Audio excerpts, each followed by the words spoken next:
mu ngi gane si àdduna fukk fan ak ñett ci weeru avril atum 1953 ci Dakar njàngam ci primaire Abdoul Mbaye amal na ko ci Point jàpp Fann jot naa jaar ci lycée Lamine Gueye ex Vanvo waaye jaar lycée Louis le Grand classe préparatoire la fa nekkoon ngir dugg ci école haute études commerciales bu Paris Abdoul Mbaye jaar nit ci université Panthéon Sorbonne jaar ci université Cheikh Anta Diop bu Dakar agent BCEAO ci atum 1976 Abdoul Mbaye doon économiste département recherche waaye atum 1977 doon économiste principal chef service de la prévision nguur gi nag soxla ko teg ko ci wetam ngir kon mu jiite waaye tegaat ci yoon ay banque noone mu jot a jiite banque bi di BHS li ko dalee atum 1982 jàpp atum 1990 jot na jiite it BST doon banque sénégalo-tunisienne waaye te jiite BIAO Abdoul Mbaye jot naa jiite association professionnelle des banques et établissements financiers du Sénégal waaye jiite association boobu ba tey nga xam ne bokk na ci UEMOA jot naa jàngale politique monétaire ca ENA bokk ci ñu taxawal fondation Kéba Mbaye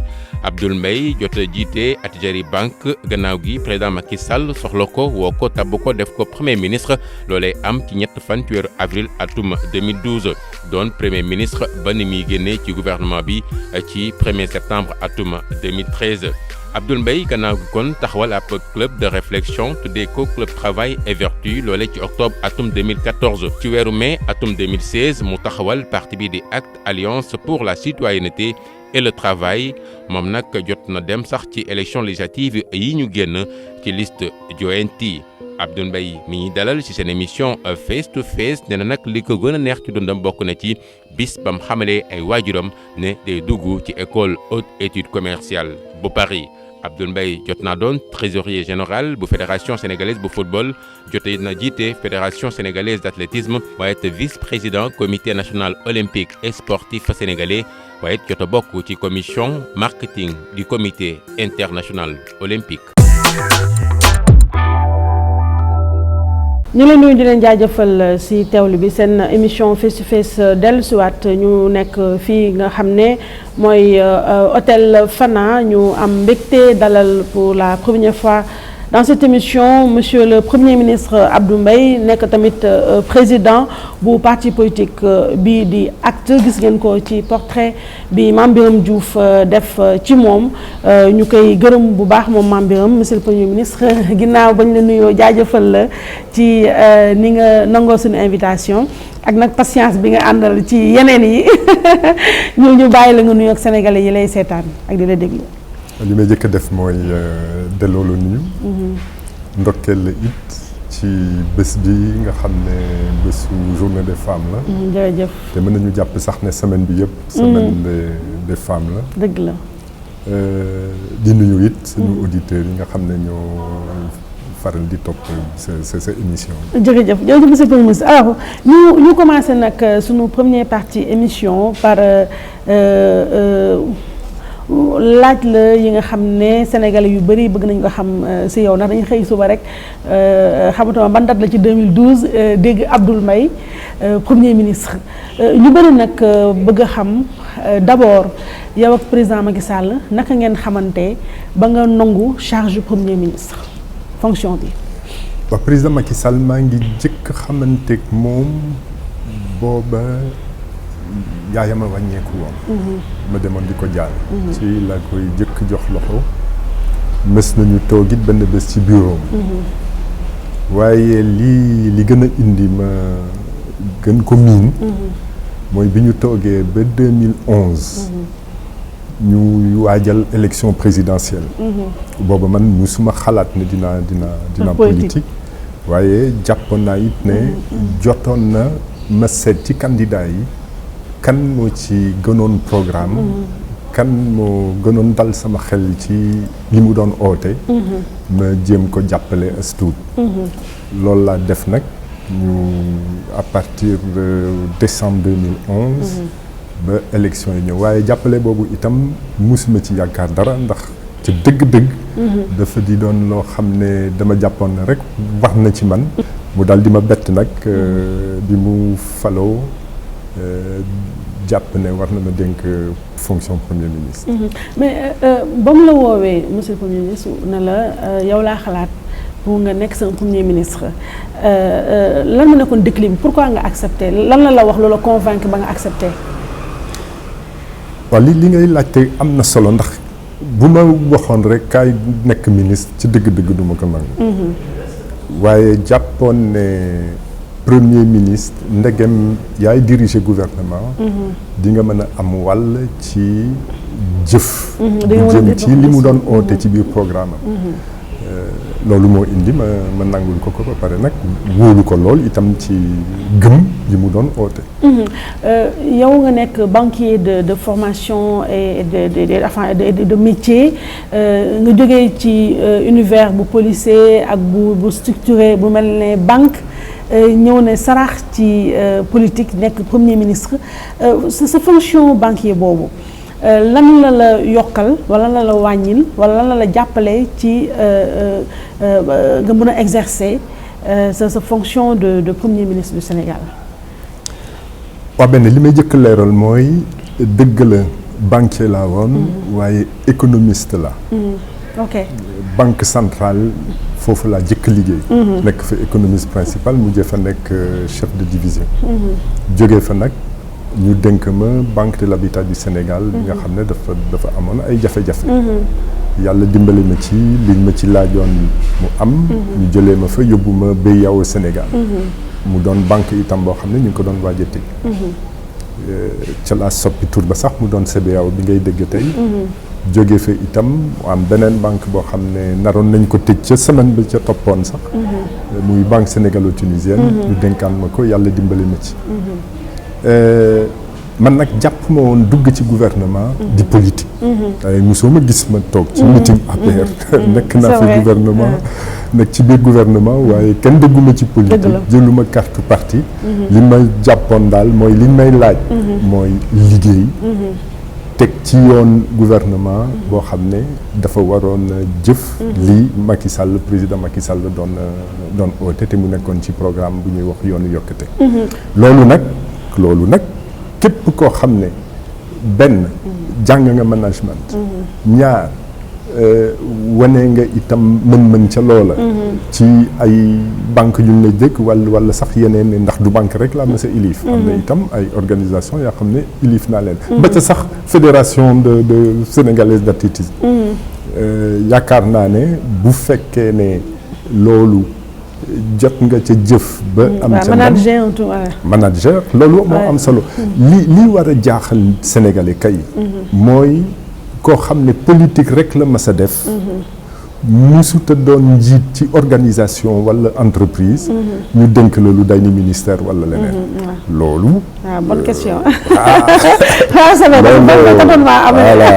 loolu mooy loo xam ne dañ ko war a daw nag ci Sénégal te tam nañ ko gis malheureusement mais par contre gis nga ba nga nekkee premier ministre nga ñëw fekk ku mel ne Amadou Kane moom tamit ñu dénkoon ko à l'époque ay budget ñoom seen koppar bi am na ñu doon décrier le fait que ñu jël ay banquiers jox leen yenn fonctions yu importantes yooyu boobu yow da nga jàpp ne ñuy wax loolu dañoo ne démagogie wala dañu comprendre woon yéen ban apport ngeen mën a am ci gouvernement.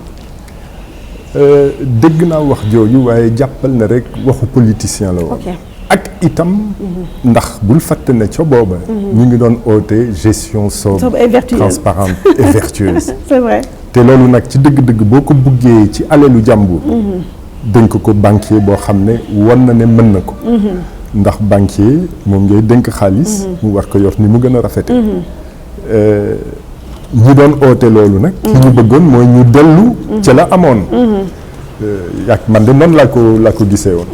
alors monsieur le premier ministre nga nekk kon premier ministre bu bu président Macky Sall.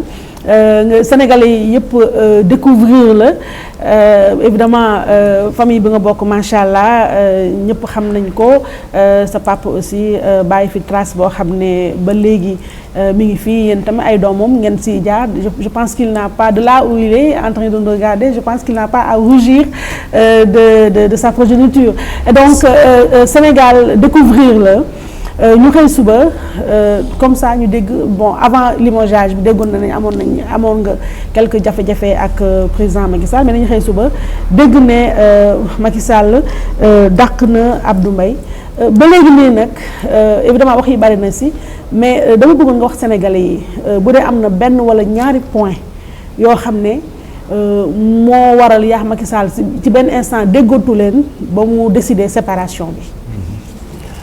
li ma lay jëkk wax mooy wax bi ñagas na. dàq limogeage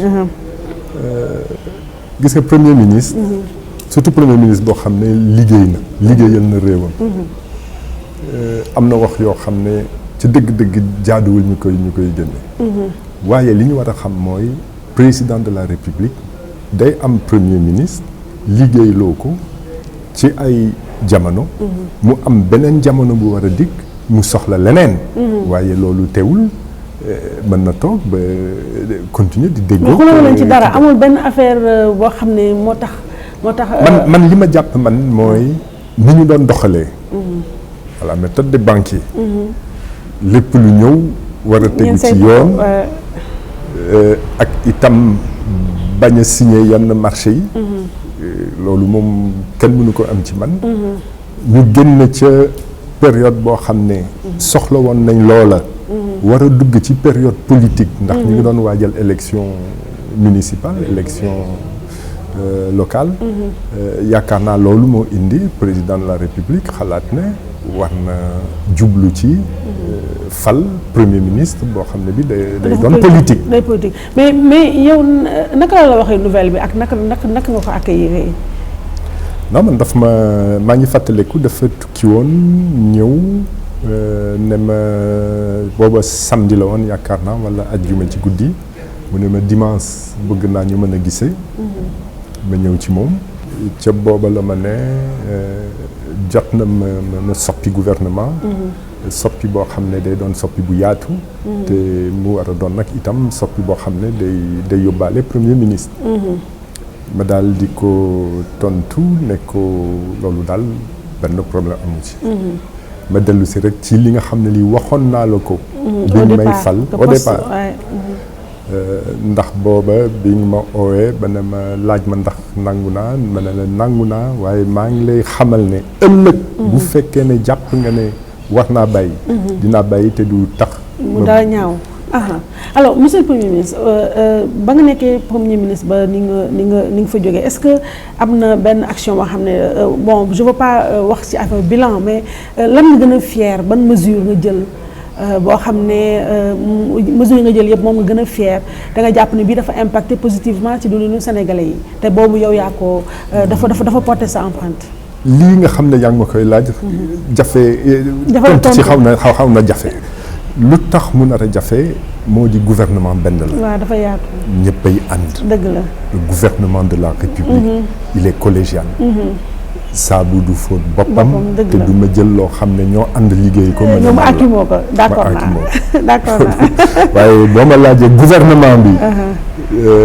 yan mesure nga defoon ba nga am ci. fii ba tey loolu. voilà bu ñu desee ci loolu moom ma nangu ko. waaw jox ma ci benn ko. voilà lii fi ñu dooree. ndax bi Macky Sall di ak palais de la République. waruñu fàtte ne. xiif amoon na ci dëkk bi. ñu daal di ca semaine ba ca yaakaar naa dama toog rek ñaari fan ñetti fan lañ ci teg. daal di taxawal benn conseil interministériel. ci ni mu gën a gaawee. distribution des vivres bi am. ba loola ñu fàtte ko. daal di ci teg conseil interministériel. campagne agriculture. te booba ci biir weeru avril. waaye li ñu tàmmoon mooy xaar ba juin ko def ñu am ci nag campagne bu neex. nawet bi neex. ñu sant ci yàlla lool. mbënd bi agsi itam. ñu daal di def liñ ca mënoon. génnee ci programme boo xam ne ci at ma ci tegu. am na ay zone par exemple Grand Yoff. zone Foire. Foire Dakar ak hôpital Maguilène Senghor. ak yeneen i béréb yoo xam ne am nañ ci daal ndam ci bu ndox mi ñëwee mën a dem.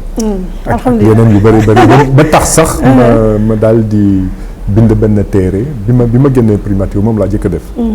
bind benn téere tuddee ko servir def ca nag li nga xam ne lii gouvernement bi ma doon jiite moom ñoo ko. waaw boobu moom on s'en rappelle alors sànq yaa ngi wax monsieur Premier ministre que am na yenn yoo xam ne kenn mënul am si yow nga def ko nga signé ko ñu bëri tudd la yow ak ñeneen ci yëfu Petro-Tim bi boobu yow nga waxoon ci ne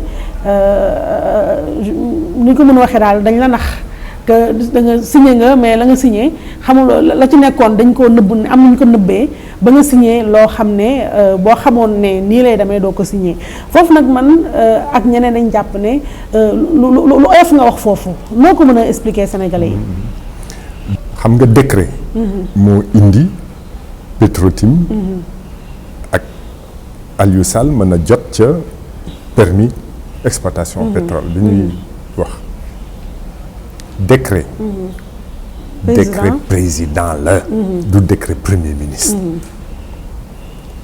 waaye décret am na ci yoo xam ne président rekk ko signé am na ci yoo xam ne itam da nga ko contre-signé président moo koy signé premier ministre contre-signé contre-signé nag ak signé bokkul waaw on comprend waaye du ñu bàyyi nag président ministre yu nekk di signé ba mu mët fukk ci décret bi kon ki nga xam ni ki mooy jiitu gouvernement bi mooy signé nan la amee waaye li wóor ba wóor mooy bu fekkee ne liñ ma laqoon xamoon naa ko ca booba doo ko signé du ma signé ci laay démissionné immédiatement ndax président am na lu mu xamoon te waxu ko ministre bi nga xam ne moom la président dénk lépp loo xam ne mi ngi jëm ci loola ci pétrole bi xamoon na ko it te waxu ko li président xamoon mooy amoon na enquête bu ñu dooroon dénk ko inspection générale d'État te waxuñu ko li président xamoon te waxuñu ko it mooy rakkam bi ñuy wax Aliou Sall moom ak ki ñu jox permis bi ñoo daan ànd ñoo doon liggéey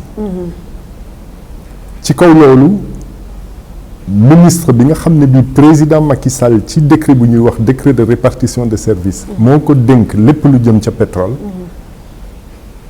mooy indi li ñuy wax rapport de présentation bu ànd ak décret bi ñu nar a signé rapport de présentation bi nag ci yoon dëgg moo ci war a nekk waaye li ñu gis li ma gis man bi ma ca génnee te muy lu doy waar moo di ne dafa duggal ci biir décret bi faux boo xam ne moo indi ñu teggi yoon le code pétrolier ndax faux boobu bu ko defutoon décret bi du mën a jàll dëgg la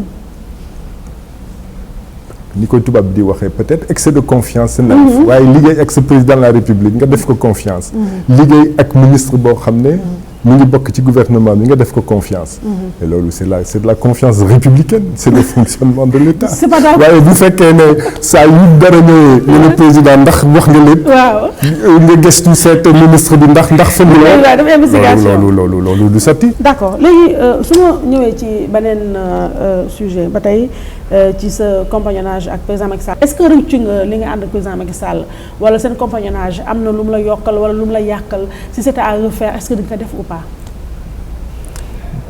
waaw li nga war a jëkk jàpp mooy poste premier ministre bi ma nangu Sénégal laa ko jëkk nangu kon ni nga ko waxee si c'était à refaire je le referai waaye du doon ak bii président de la République xanaa beneen ndax wan na leneen loo xam ne xaw ma ko woon ci moom loolu moom te loolu bett na la waaw kooku loolu bett na ma mais bu ñuy wax naan Abdou Mbaye oui il est né avec une cuillère d'or dans la bouche mëqul ci suuf si mais wax boobu nañ ko bàyyi ndax dañu xamul mais Abdoul Mbaye était quand il est né man bi ma juddoo sama waajur instituteur la woon mais loolu nit war a xam mais un instituteur mu musul am alal bu dul jeex. waaw mais après am na alal. mais magistrat musul am alal bu dul jeex c'est pas possible. mais kon fan lañ jëlee boobu mythe boobu ne Abdou Mbaye dafa riche. mais xam nga bu ñu lay xeex.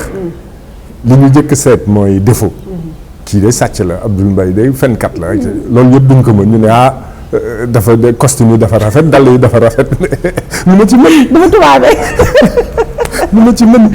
mais quand même soxna si Fall lu ma ci mën. mënoo ci dara loolu xam naa ne mënoo ci tous mais quand même monsieur le Premier ministre honnêtement tey sa nga taxaw Sénégalais yi c'est vrai li ñuy waxal des fois c'est pas vrai mais que amoo xaalis que sa famille amuñu benn aisance par rapport ak man miy jógee fee àll ba fële donc xam nga loolu nit ñi duñ ko mën a gëm et puis les gens se posent la question pourquoi nga dugg politique la ngay doyee politique finalement.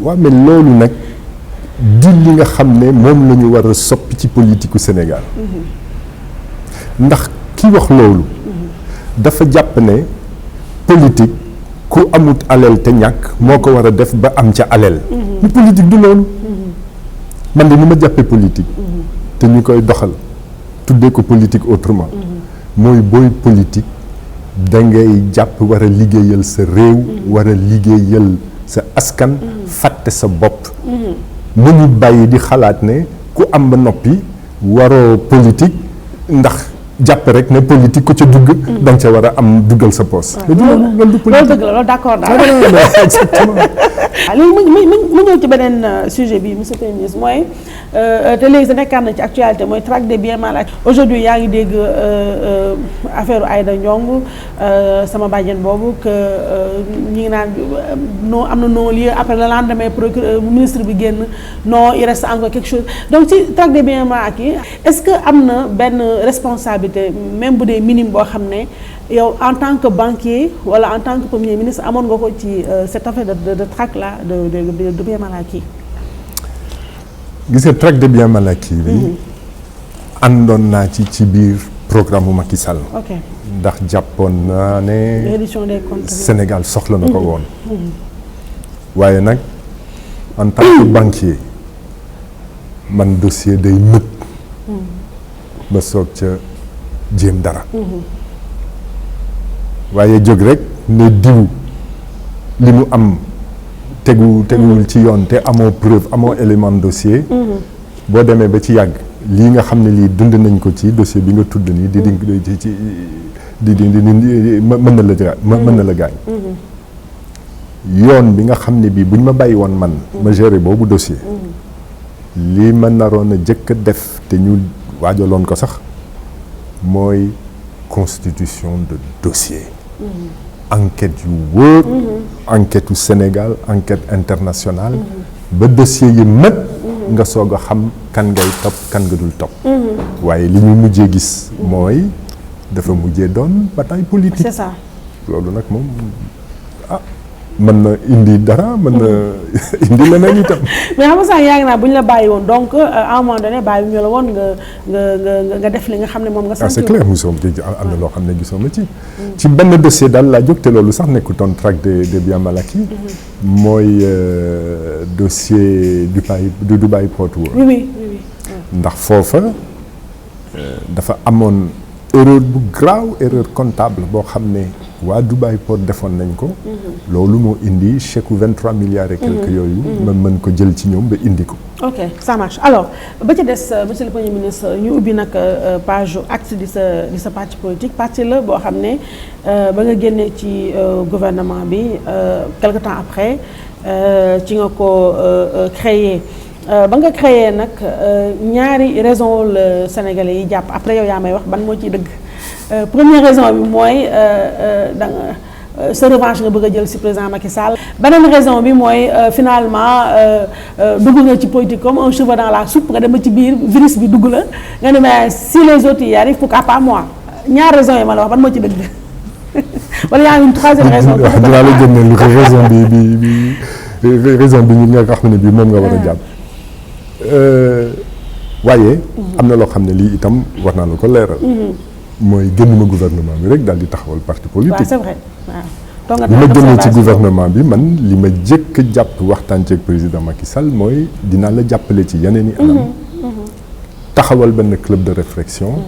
ndax am na loo xam ne dund naa ko ci biir gouvernement bi te xam ci yan anam laa la ci mën a dimbalee mooy club de réflexion tuddee ko sax travail et vertu lu tax ma war a mere Macky Sall ci kaw fal na ma premier ministre jàpp ne na war nañu man directeur général de banque laa woon directeur général de banque ni ko tubaab bi di waxee c'est révocable ad nutum ce conseil d'administration saa yu jàppee ne war na taxawal sa contrat daf koy taxawal nga daal di dem sa yoon bu fekkee ne amuloo contrat à part waaye en tant que directeur général mën na la dindi saa yu ko neexee ba noppi ma xam luy premier ministre mais nga dem tekkiwul ne liggéeyuloo bu baax wala dafa fekk rek ñu ngi dugg ci jamono yoo xam ne yow ni ngay doxalee jaaduwul ak li président de la république bëgg toog nañu ñaari at mais soog a dugg ci politique. c'est vrai. ni nga ko waxee sànq itam jaaxle nañu bëri keroog am na sax ñu ne mais kii ndax wér na dëgg la. lu muy uti ci politique et cetera man dama jiital rek intérêt Sénégal ak intérêt askanu Sénégal liggéeyal naa Sénégal ndax banque yi ma la doon lim sànq ba ñu dénk ma leen yàlla dimbali ma ci ba ma am ca ndam mission auprès du gouvernement du Sénégal la maanaam banque centrale moo ma jël dénk ma mission boobu waaye gouvernement du Sénégal moo ko soxla woon mais liggéeyal Sénégal et premier ministre itam noonu laa ko jàppee woon mission au service du Sénégal kon man Sénégal moo ma ñor dëgg la bu ma toogee nag ba gis ne ni ñuy doxalee politique ci kaw mbetteel bu jógee itam ci li ma gëmoon ki ma mujjee gëm dinaa xalaat ndax awma ci wàll ndax dama war a toog rek croiser les bras taxaw di seetaan bi ma xalaatee ba noppi waxtaan ceeg quelques personnes te bariwuñu woon am itam ñu doon ñëw ci man ne ma mais lii mënatuñu ko seetaan ci laa soog a jàpp war a dugg ci politique. D'accord mais monsieur Birima est-ce que sa famille proche moo xam soxna si sa xarit yi sa doom yeeg yu mel noonu ak peut-être sax sa papa xëy na bu doon dund est-ce que dina la conseiller nga dugg ci politique est-ce que neexoon na sa famille. non am na ñu bëri ñoo xam ne ci sama biir famille am na ñu bëri ñoo xam ne bi ma leen koy yëgal sax yaakaar naa kenn àndu ca woon. waaye bi ma waxtaanee ak ñoom ba noppi ñu daal di ci ànd ak man waaye ba tey am na ñoo xam ne nee nañ ma génn ci yaa ngi yàq sa alal sénégalais yi mérité wuñu ko. am na ci sama ay xarit yoo xam ne ñu ngi naan lii ndax jar na ko. bàyyi lii bi ñu génnee procès bi itam loolu laa dégg. waaye li ma la ci mën a wax. mooy Sénégal jaral na ma ko te nag du ma duggantu man. dugg naa xam naa li tax ma dugg. incha allah li ma war dinaa ko def ba génn ci. te fi ñu doon dellu ginnaaw yoo xalaatoo ko. ah non kooku mënul ne. kooku mënul ne xanaa ay at. loolu ndax nag kooku moom foog mu am itam. ndax politique itam dafa war a am retraite. bés dina ñëw. ma daal di retraité politique. D'accord donc tey je sais que ce jour-là il est encore loin alors wax nga ne dugg nga yaa ngi ci biir législative yi passé moo nekkoon sa baptême du feu en tant que leader de parti sa parti nga bokk ci compétition bi malheureusement amuloo résultat yi nga doon xaar parce que nekkuloo député amuloo député aussi loolu ñu mun ko méngalee ak benn échec wala benn défaite yow noo ko dundee ak ci sa xalaat lan moo tax ba ça n'a pas marché. ce parti ACT. ñu ngi ko taxawal mai 2016. novembre la ñu toog ci conseil national.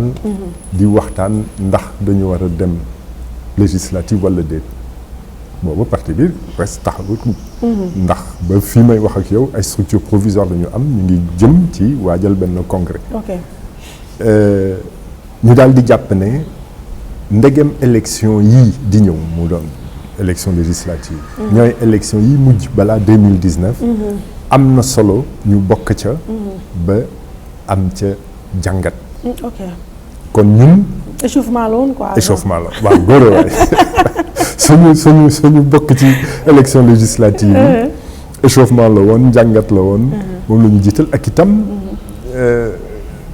c'est un moment fort de communication gën a mën a ndegam ñu ngi woon ci loolu maa ngi woon ci ay tournée ñu gën a mën a xam parti bi loolu yëpp àndoon na ci dëgg la bu fekkoon ne toog nañu ba mën a am benn député day gën dinañu bett waaye jàngat mi moom fa tabar fa kàlla biñ ci génnee itam taxawal nañu benn plan d'action ci la ñu nekk tey yoon bi nga xam ne moom la ñu jàpp war ko topp ci politique ñun xam nañ ne du yoon bu yomb ndax dafa di loo xam ne sénégalais tàmm ko li sénégalais jàpp ne mooy politique mooy ku ñëw jàppale leen ma bu ma toogee dinaa leen dimbale jox leen walla nga jox leen sax maa ngi leen ciy dimbale ci xaalis waaye bu ma duggee dina ëpp lii et cetera et cetera ñun ñu ñëw ne politique du loolu maanaam li nga xam ne ni moom ngeen tàmm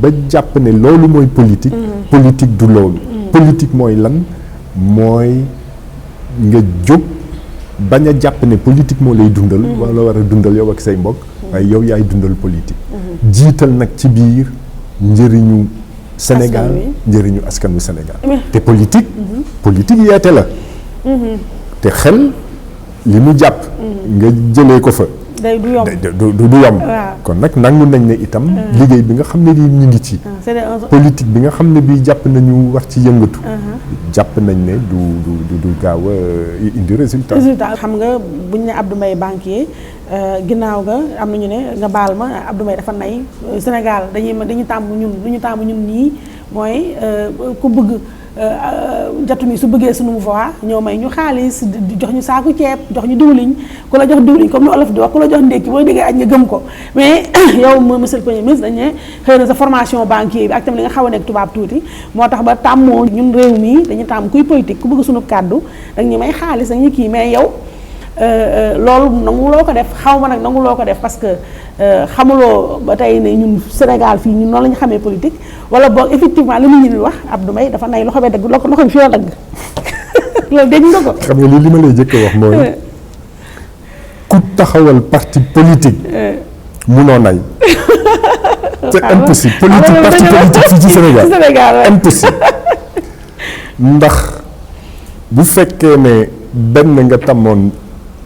di joxe ci sa biir kër di nga jox juróom mbaa fukk par weer c'est clair kon loolu moom taxawal parti politique di nga man daal du ma def gisoon naa ni parti politique yi doon doxee Sénégal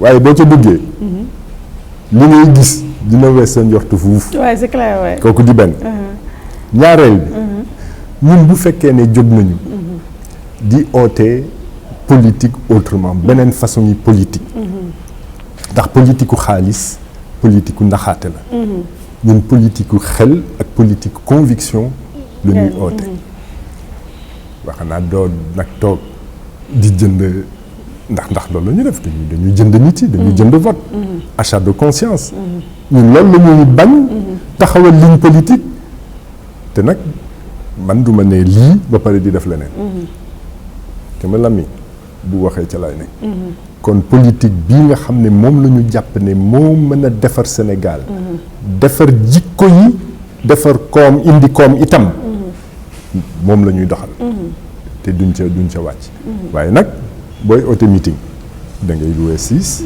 da ngay loué solo da ngay fay paas loolu yëpp ci la booy dem tournée da ngay fay sa essence yóbbaale ñi nga war a yóbbaale duggal ci oto yi fay añ ay reer loolu moom nangu nañ ko nga baal ma ci wax ji waaye xaalis xëy na mën na lu may caga waaye Nobel loolu xaalis bi la ko may. waaw loolu gëm naa ko. voilà te ñun nag loolu ci loolu la ci xol yi nga bëgg intervenir am na solo mais monsieur le Premier ministre xam nga aujourd'hui je ne sais pas si am nga ay activités annexes wala am nga ay location ay kër ak yu mel noonu yoo xam ne ñoo ci génneel dama xamul est-ce que yow sa économie ngay dugal ci affaire bi wala boog da nga am ci biti ñoo xam ne sa ñu lay jàppale ay financiers comme ñun ñu ko xamee fii. nag am na wàll boo xam ne nag secret lay doon waaye li ma la mën a wax rek mooy ci man la jógee te nag bul juum politiciens yi nga gis amu ci koo xam ne xaalis bi ngay génnee sa xaalis la xaalis boo jëlee ci ñàkk parce que non dépensé ko du yombee noonu. amul voilà je suis d'accord. amul politiciens yi mën nañu wax ne ñetti façon lañu koo xam ne ki mi ngi ci nguur ga ñoo ëpp li ñuy joxe lu war loolu tontu woo ma de lu war loolu lu war mooy ah oui dañuy jël alalu nguur gi ñaareel ba ñu ca topp mooy ñëm ma sonn a nekk ca nguur gi waaw ñu yorewaale lu war loolu butin de guerre opposition pure et dure nag boo xam ne bi mësatu bokk moom mbiram dina xaw a gën a jafe. Alors monsieur le Premier ministre candidat nga j'imagine à la présidentielle alors lan nga mën a def comme wax nga léegi échauffement la wala législative yi présidentielle yi naka la acte ak candidat wam bon évidemment je mets entre parenthèses Abdou Mbaye naka la mën a traduire en acte concret li nga xam ne moom nga jàngat ci législative yi loo war a yokk ak loo war a wàññi. benn ñaari élection yi bokkuñu ndax élection législative départementale c'est vrai da nga war a ànd ak ñoo xam ne tekki nañu dara ci seen biir département dëgg la ci ñun bi ñuy taamu suñu ay candidats dañu jàppoon ne sénégalais mën nañu nangu koo xam ne xamaluñu ko tibb ci kees xamaluñu ko politique uya waaye gis nañu ci moom mu nangu sonn ci askan wi ci dëkkandoo mais ça n'a pas donné de bons résultats. Présidence de la République moom leneen la élection présidentielle benn jëmm la ndax diw mën na walla mënul yore réew mi ndax diw ni ñu waxee ne nii la nar a yore réew mi méngoo nag liñ ko xamal loolu nag am solo lool ndax gëstu dëmb dafa baax ci politique ñun dañu faral di fii ci Sénégal dañu lamiñ bu neex dañ ko fonk ba mu mën a indi nga fàtte diw ca la mu nekkoon man mii di wax ak yow dal na ma kon loolu yëpp am solo ak itam ñi ngay àndal ndax Sénégal àgg na foo xam ne élection bu ñëw war nga xalaat ban coalition ngay mën a tax kon candidature yi dëgg la war ñu ak ay juróom fukk ak téeméer waaye nañu moytu ci coalition yi ndax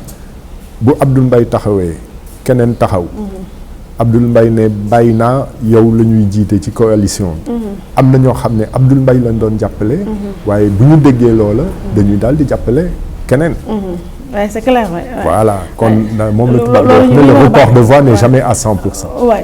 Alors am na premier ministre Abdou Mbaye lenn loo xam ne nii man ak ñu bëri jàpp nañ ne xëy na loolu moo la nar a freiné ci say ambition présidentielle mooy xam nga yow yàgg nga dégg ñu tubaab nga ak yu mel noonu mais dans les faits double nationalité nga yor da nga yor bii di Sénégal ak beneen boo xam ne bii bu Sénégal neex na mais am na bu beneen bu neex boo xam ne moom nga yorewaale mooy bu France léegi yow loolu loo ko nar a lijjantee ba nga xam ne di nga jaar entre les mailles du filet. lii nga wax amoon na. amoon na la passé. amoon na ndax sama yaay ci sama yaay laa ko jëlee. nationalité française. waaye amatul. bàyyi naa nationalité française te bu ñu ma laajee preuve ma joxe ko. donc yow da nga bàyyi carrément nationalité française daal. léegi yow benn nationalité nga yow mais bu Sénégal bàyyi naa ko benn nationalité laa am muy Sénégal te nag benn nationalité laa am muy Sénégal. awma mètre carré. appartement walla kër boo xam ne bii nekkul ci Sénégal. loolu tam am. waaw pour ëllëg daal bu ñu la danee taxal dara. teg ci nag passeport diplomatique sax faf tere nañ ma ko léegi. renouveler wu ñu la. renouveler wu ma ko. donc fi nga dem raal comme le simple kii. comme un simple citoyen ni ñuy def. comme un simple citoyen. mais quand même monsieur Premier ministre loolu boobu intéressant na mais gënul intéressant double nationalité ba nga bàyyi. on connaît la crise de la quarantaine mais est-ce que nekkoo ci crise de la soixantaine wala de la je sais pas quoi parce que wax dëgg yàlla bàyyi nationalité bu baax bee bii baax na mais bee tamit wax dëgg yàlla dafa neex nga bàyyi bu France bi.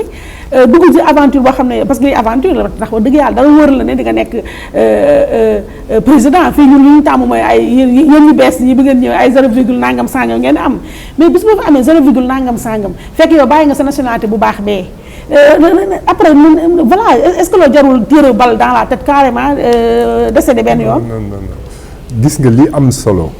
ci man mooy lu ma wax na doon dëgg. da ngeen ni nga ko waxee sànq sama congrès parti mën nañu dem ba ñu jàpp ne maa war a doon candidat ndax taxawal nañu parti nekk naa président Alliance pour la citoyenneté et le travail wóolu nañ ma ba yaakaar naa ne loolu mën na am bés bu amee sañuma constitution de mon pays constitution Sénégal jàpp ne candidat benn nationalité la war a am muy nationalité sénégalaise mais yore ñaareel ba di ko làq. c'est pas possible. mënuma ko. mais ñooñu fii ñu ngi ko yor di ko làq pourquoi defoo comme ñooñu rek. non yàlla non bokkuñu. mais amoo ci benn kabura maqtan inda Allah an taqulu ma la tafaluna loolu alquran la. wax loo xam ne du dëgg loolu moom tooñ nga yàlla ba nu mu gën a méttee. je suis comme ça. c'est que monsieur Premier ministre vraiment man sa kii politique dafa ma xaw a jaaxal parce que ñun Sénégal fi ñu tàmm gars yi dañuy nax ak yooyu xam nga te yow ni nga bëggee duggoo nii duggee ko noonu ci politique bi est-ce que da nga amaale dara parce que ñun fi dañu tàmm ku ñuy nax daal. mais moom laa jàpp man war ko politiquer. dama jàpp ne politique war na mën a ànd ak dëgg. war na mën a ànd ak jub. mais dama koy wane. sinon comme ne léegi. c'est que lu ma xaw a métti mooy sacrifice boobu nga def vraiment bàyyi nationalité bu neex bee est-ce que yow sa mbokk yi duñu la mare man su ma nekkoon sa doom dama lay mais dama est-ce que ma posé nekk benn yoon sax mais loolu amul benn regret comme ça. ah non pas de regret j'ai fait un choix. te yore nga preuve bi quoi ne parce que ñu suba xam naa ne émission bi jàll di nga dégg sa gars yi fee sa ancien xarit di waa tam ñu ne mais quand même yor nga preuve denc ko fu baax preuve bi. bien sûr mais gis nga nag bi ma demee di jëli sama extrait décret de renoncement à la nationalité. mais nu mu tudd moom c'est quoi l'intitulé extrait de. noo ko c'est un décret donc mais comme des décrets bi dafa gudd dañ lay defal décret. ba pare premier ministre signé ministre de l'intérieur France signé. waaye bi ma demee ça fait combien de temps tout ça parce que loolu c'est important man maa ngi doog a dégg ko def loolu quoi donc par curiosité personnelle. donc la procédure c'est combien de temps da nga bind dara après ñu tontu la combien de temps après. ça a pris à peu près 8 mois 9 mois. mais après ñoom woowuñu la ne la comme ku bëgg a def liposuction par exemple woowuñu la ne la mais xool psychologiquement ne la voilà pourquoi pour quelle raison vous voulez. non waaye ki ma ko jox. waaw ambassade de France ndax foofu lañ ma convoqué war ma jox boobu këyit. daf ma ndokkeel waaye teg ci nag ne ma juróomi at maa ngi fii liggéey. tey laay soog a joxe décret bu nii mel. te bés bu ne ma joxe décret. ku dugg ci biir nationalité française. yow nga génn si kon ni ñu ko waxee du doon loo xam ne tàmm nañ ko gis ca ambassade. waaw yow nag vraiment man daal est-ce que man duma la voté sax maa ngi juste comme amaguma candidat man est-ce que duma la voté daal. j'espère bien. je pense que je vais voter parce que vraiment yow moom c'est inédit quand même yow moom c'est vraiment inédit et man je crois que man est-ce que ma dugg acte sax.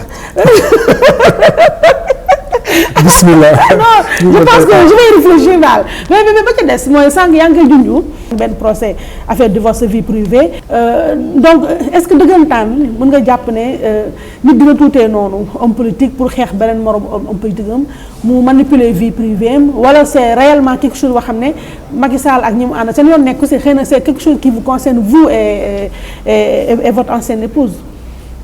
non loolu moom mënuma ko jàpp. ok. li ma wóor mooy seen loxo mi ngi ci biir. ok. te boo seetee ba seet bi ma jàppee war a taxawal parti politique d'opposition. weer lañ ci teg ñu daal di ma inculpé ma ci kaw lan ñu ne usage de faux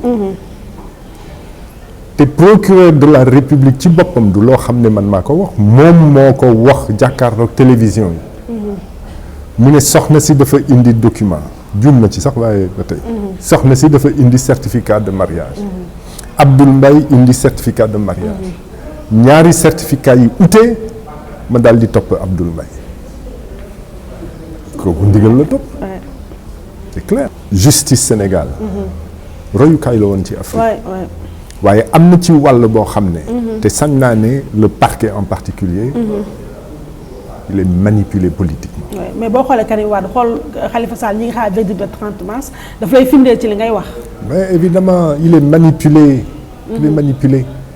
te justice waxuma ne diw tooñul diw tooñ na ndax ci dëgg-dëgg bu magistrat taxawee magistrat la wax de tribunal bu taxawee ba ne diw tooñ na ci kaw lii fekk déglu na avocat partie adverse ak avocat de défense man ca dëgg-dëgg fàttaliku sama waaju dina mënul indi ma ne jugement bi baaxul te bu baaxulee sax da ngay dem appel baaxulee nga dem cassation waaye li wóor ba wóor te mu am te loolu dafa am mooy diw dañ koy topp diw duñ ko topp waaw loolu moom dëgg la loolu moom am na te loolu itam une justice qui n'est pas équilibrée injustice la te loolu dafi war a dégg te loolu tam bokk na te loolu bokk ci suñu programme présidentiel am na solo ci biir démocratie ci biir république ñett yi ku ne mën ci doxal te doo jot ay ndigal muy exécutif nga xam ne moom ak président ñooy ànd gouvernement ak président législatif ñuy defar loi assemblée nationale jot na ñu fay duggal ñoo xam ne askan wi lañ fay taxawal moo tax ñun suñu devise nekkoon soldats yi askan wi te duñ fa toogal président de la république ñett justice bu indépendant loolu am solo lool te ñi ciy oote tey ñooy magistrat yi ci seen bopp et c'est vrai waaye loolu ñuy oote nag ñun dinañ leen ci fekk si ma jox la ay sujet yoo xam ne pêle-mêle bu nee nga defal ma ci benn commentaire ma jox la bu njëkk bi yoo xam ne mën nañu ko méngale ay scandale bu njëkk bi mooy président Macky Sall ba mu ñëwee ba léegi yàgg dégg ay entrepreneurs locaux di ñaawlu le fait que lépp loo xam ne marché la yoo xam ne waroon na profiter ci sunu secteur privé beeg ak yu mel noonu mu jël ko jox ko bitim réew bu mujj yi mooy marché lampadaire yaa ngi koy dégg yi nga xam ne ñoo war a éclairer lépp lu aju ci péage ak ñoom seen 57 milliards ñu jox ko moom tamit benn entreprise française boobu bëgg naa la ci dégg bëgg na dégg aussi ci yu mel ne Air Sénégal dégg nga tamit coow li fi am fan yi sax je pense que moom mooy mujj bi si dernière si semaine bi mooy ki nga xam ne numéro 2 wu Air Sénégal ñu topp ko Congo pour ay malversation bu loolu tam dégg nga ko beneen bi mooy Total bi nga xam ne moom station lépp loo xam ne wàllu pétrole la yu mel noonu station yeeg yu mel noonu moo fa teg loxo moom itamit di benn major boo xam ne fan yee dégg nga coow yi nga xam ne moom la ñu am ci lañ ko bëgg a séddee suñu pétrole bi loolu bëgg naa dégg la ci sa xalaat beneen bi nga xam ne foofu laay terminé mooy accord gazier ba tey yu dox suñu diggante ñu nag waa Mauritanie dégg nga état du Sénégal wax na dégg nga état de la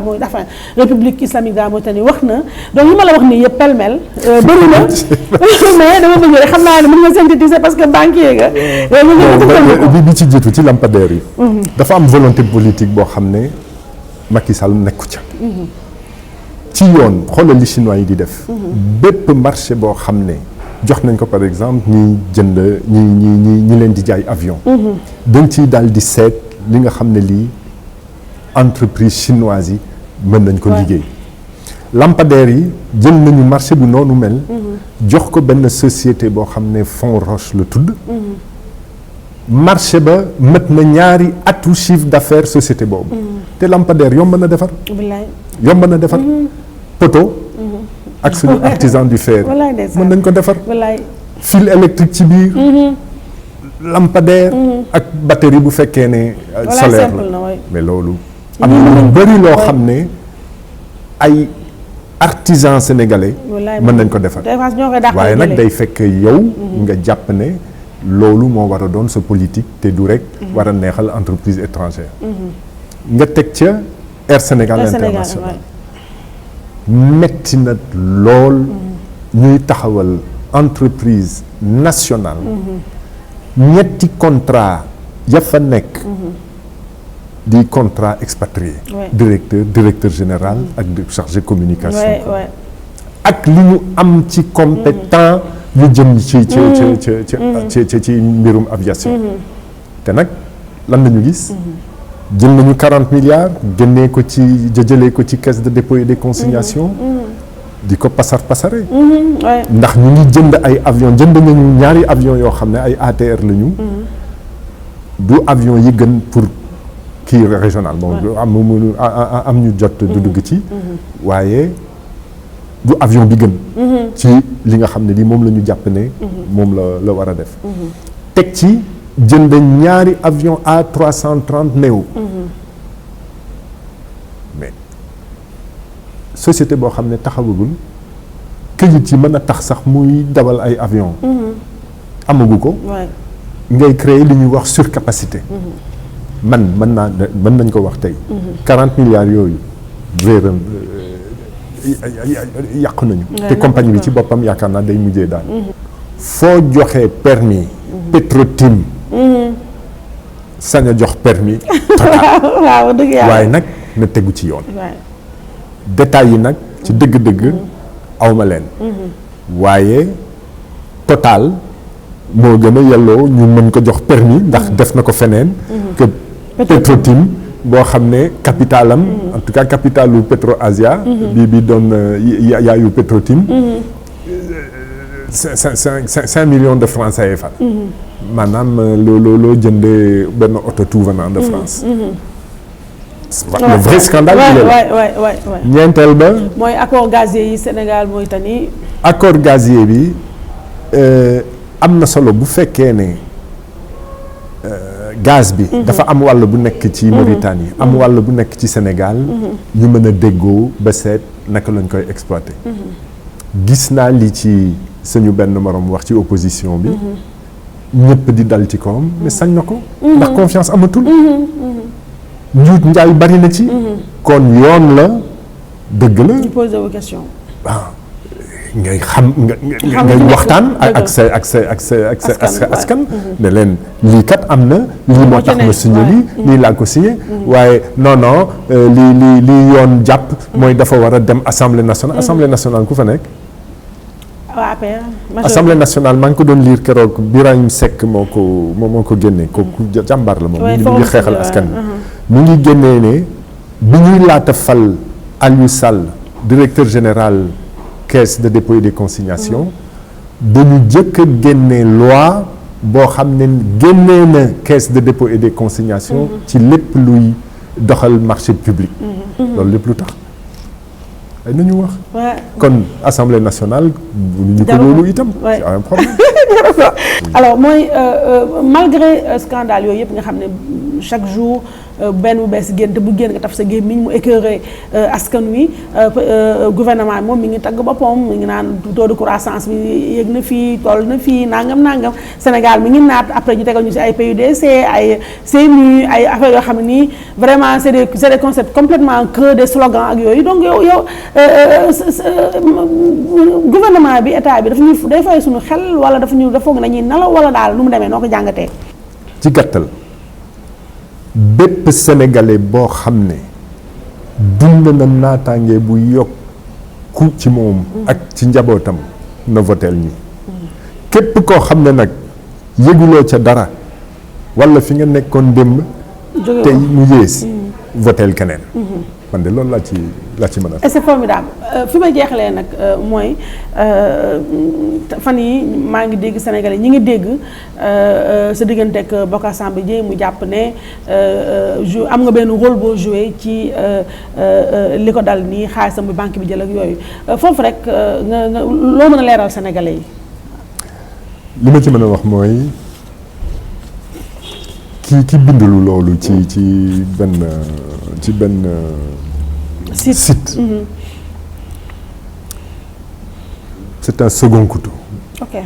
maanaam kenn xamu ko sudul présidence lay liggéey kon foofu la jógee si moo la gaar voilà kon li ñu tàmm la moo nar a dikkati laqu ci gannaaw koo xam ne tekkiwul dara génnee fen bëgg ci boole justice waaye sama avocat yi ñu ngi koy toppatoo. waaw donc loolu leer na alors monsieur le premier ministre Abdou Mbaye la woon njiital ACT nga yoo xam ne ñun acte lañu tàmm wax ban mooy formulation bu baax bi ACT. am na ñuy wax acte am na ñuy wax ACT waaye acte moom. waaw acte moo gën waaw mooy comme suñu devise bi itam mooy saxal jëf. voilà donc acte mooy jëf ci wolof. monsieur le premier ministre remercier la bàyyi la nga tàggatoo ak Sénégalais yi la doon seetaan. dellu si rek ci li nga xam ne lii jot na la ko tontu sànq. naxaate bi bari na. waay bari na ci ñuy tudd koom boo xam ne kenn dund ko kenn gisu ko. xanaa xëy na ci ñoom politiciens yi. ndax ni ma la ko doon wax sànq toll nañu foo xam ne tey. ku bëgg am milliard da ngay dem ca politique. ànd ak nguur gi. léegi nag. jot na bu fekkee ne. loolu am na maanaam naataange boo xam ne sénégalais dund na ko moom ak i famille am bu fekkee ne gis nañu ci lii ñuy dund yaakaar ëllëg boo xam ne bii dina mën a amal njëriñ seeni njaboot ñu ñu voteel Macky Sall ak ñi ànd ak moom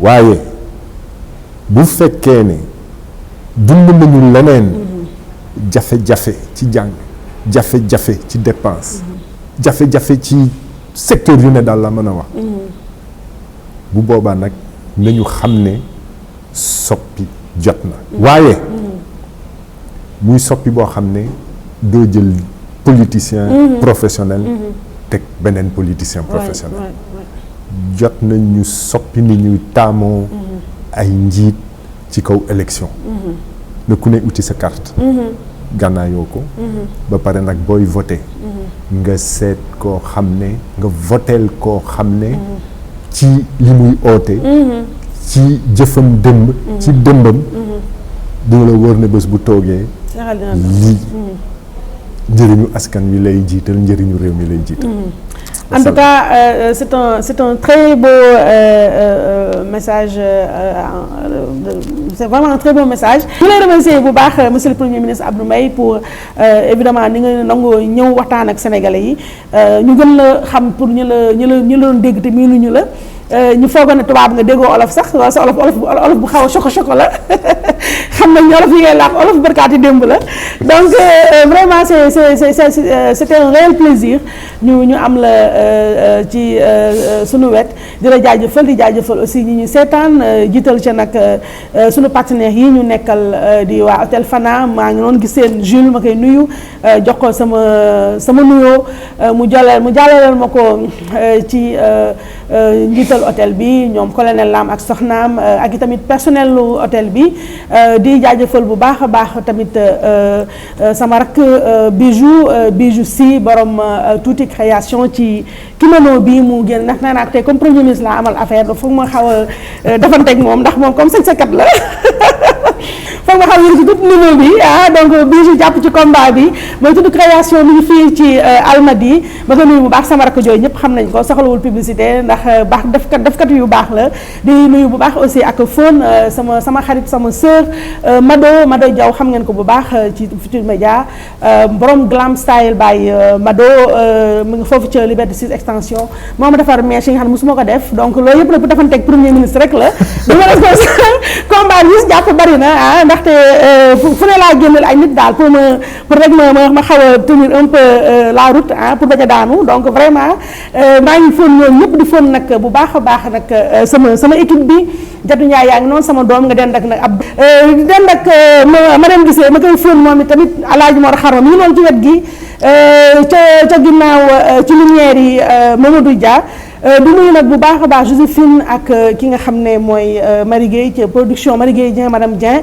Moussa Sène ci montage bi du ma fàtte nag benn yoon fi nga xam ne foofu laa bokk muy Akhlu Layen monsieur le premier ministre bi yoon foog mu invité la ca nag Yoff ci imam Mamadou Mokhtar ndax moom mooy sama wasila jëkkër di sama xarit aussi ñi ngi waajal nag li nga xam ne mooy appel bi ren mu nekk le 18 avril ma koy nuyu bu baax moom imam Mokhtar sama sëriñ sama chéri sama xaritu jëkkër di wax nag ren monsieur le premier ministre la ñu invité mooy invité d'honneur ba moom Abdou Mbaye le 18 avril la ñu nuyu waale Akhlu Layen yëpp face to face incha allah beneen dimanche jërëjëf au revoir.